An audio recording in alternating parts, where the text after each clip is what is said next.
என்ன மாத்தி மாத்தி பேசிக்கிட்டு தான் இருக்கீங்களே தவிர, பாம்ப வெளிய விட மாட்றீங்களேப்பா! இப்படிதாங்க பாஜக பார்த்து எல்லாருமே சொல்லிட்டு வந்துட்டு இருக்காங்க. இதுக்கான காரணம் என்ன அப்டின்னா, பாஜக இன்னுமே வேட்பாளர்கள் பட்டியல வந்து வெளியிடவே இல்ல. சரிப்பா நாளைக்கு பங்குனி உத்திரம். பங்குனி உத்திர நாள முன்னிட்டு நாளைக்கு பாஜக வேட்பாளர்கள் பட்டியல வெளியிட்டுருவாங்க அப்படின்னு நினைக்கும்போது, இன்னைக்கு பியூஷ் கோயல் அவர்கள் என்ன சொல்லியிருக்காரு அப்டின்னா, "இல்ல இன்னுமே எங்களுக்குள்ள டிஸ்கஷன் வந்து போய்க்கிட்டு இருக்கு. நாங்க வந்து வேட்பாளர்கள் பட்டியல வெளியிடுறதுக்கு இன்னுமே 2 நாட்கள் ஆகும் அப்படின்னு இந்த மாரி ஒரு குண்ட தூக்கி போட்டாருங்க. இது மட்டும் இல்லாம, அண்ணாமலை அவர்கள் வந்து கோயம்புத்தூர்ல இருந்து ஹெலிகாப்டர்ல கிளம்பி புதுச்சேரியில வந்து பிரச்சாரம் பண்றதுக்காண்டி போனாரு. பிரச்சாரம்லாம் வந்து பண்ணாரு. இப்ப அவர அவசர அவசரமா வந்து வர சொல்லியிருக்காருங்க பியூஷ் கோயல் அவர்கள். அவர சந்திக்கிறதுக்காண்டி அவசர அவசரமா அண்ணாமலை அவர்களுக்கு வந்து அழைப்பு வந்து குடுத்துருக்காங்க. இப்ப இந்த அழைப்புல என்ன நடக்க போகுது? பாஜக வேட்பாளர்கள் பட்டியல்ல யாரெல்லாம் இருக்க போறாங்க அப்படின்றத பொறுத்து வந்து பார்த்தா தான் வந்து தெரியும். இப்ப இத தொடர்ந்து எல்லாரும் என்ன கேள்வி எழுப்புறாங்க அப்டின்னா, இப்ப எல்லா கட்சிகளும் காங்கிரஸ தவிர எல்லா கட்சிகளும் வேட்பாளர்கள் பட்டியல வந்து அறிவிச்சுட்டாங்க. எல்லாரும் வந்து பிரச்சாரத்த வந்து ஆரம்பிச்சுட்டாங்க.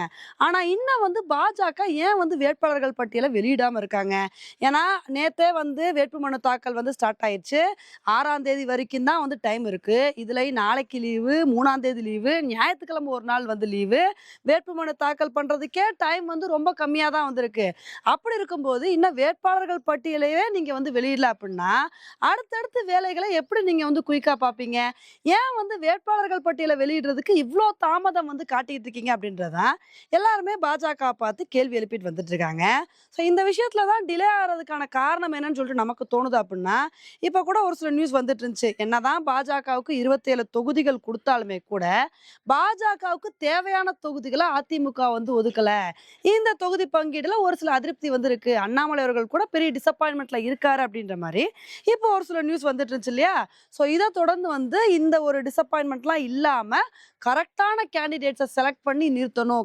கரெக்ட்டான கேண்டிடேட்ஸ சூஸ் பண்ணணும்னு கூட பாஜக வந்து இவ்ளோ தூரம் தாமதம் காட்டுறாங்களா அப்படின்னு நமக்கு வந்து தோணுது. ஆனா பாஜக வேட்பாளர்கள் பட்டியல அண்ணாமலையோட ஆதரவாளர்கள் தாங்க ரொம்ப ஆர்வமா எதிர்பார்த்து காத்துட்டு இருக்காங்க. அந்த பட்டியல்ல அண்ணாமலை அவர்களோட பேர் இருக்குமா இல்லையா? அவர் எந்த தொகுதியில வந்து போட்டியிடுவாரு அப்படின்றத ரொம்ப ஆர்வமா அவரோட ஆதரவாளர்கள் எதிர்பார்த்து காத்துட்டு இருக்காங்க. ஆனா அண்ணாமலையோட ஆதரவாளர்கள் எதிர்பார்த்து இந்த ஒரு விஷயத்துக்கு காத்துட்டு இருந்தாலும், அந்த மனுஷன் என்னோட வேலைய நான் கரெக்ட்டா பண்ணுவேன்னு சொல்லிட்டு, அவர் கட்சிக்காண்டி உழைக்கிற வேலைய கரெக்ட்டா பண்ணிட்டு இருக்காருங்க. புதுச்சேரியில போய் பிரச்சாரம் பண்ணாரு. என் வேலைய நான் வந்து கரெக்ட்டா பார்ப்பேன்னு சொல்லிட்டு, எத பத்தி யோசிக்காம அவரோட வேலைய அவர் கரெக்ட்டா வந்து பார்த்துட்டு இருக்காரு. அவரோட உழைப்புக்கு இந்த தடவ அங்கீகாரம் கிடைக்குதா இல்லையா அப்படின்றத பொறுத்து வந்து பார்க்கலாம். ஓகே ஃப்ரெண்ட்ஸ், இந்த ஒரு விஷயத்த பத்தி நீங்க என்ன நினைக்கிறீங்க அப்படின்றத என்னோட கமெண்ட் செக்ஷன்ல வந்து போடுங்க. இதே மாரி இன்னொரு வீடியோல உங்கள வந்து மீட் பண்றேன். Bye friends.